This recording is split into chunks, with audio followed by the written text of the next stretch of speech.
ni sheria. Lazima uapishwe.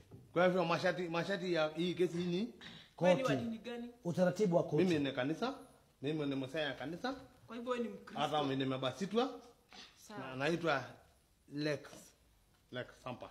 Sawa, inua hii Biblia. Majina yako kamili unaitwa nani? Ni kidogo, patia hii kubwa. Hii ni Hiyo ya ni ya Islam, Uislamu. hiyo ni Qurani hiyo. Hii na Majina yako kamili unaitwa nani? naitwa Lex Santa, lakini bibi yangu naita mimi Lex Santa Josephine. Na Wewe unaitwa unaitwa nani? Lex Santa Josephat Oleme de Musirikon. Na mimi ni Sawa, inua hii Biblia na useme. mimi ni msaaji.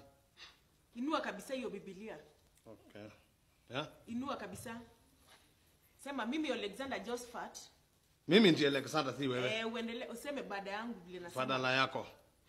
Nyuma yangu rudi. Nyuma yako. Nasema mimi Alexander Vile Josephat. tasema mimi Lex Santa ni Josephat. Na hapa ya kwamba Na napaka ya kwamba. na hapa Na afanya kwamba. maneno ambayo nitasema mbele ya koti hii Maneno nitasema katika koti hii. ni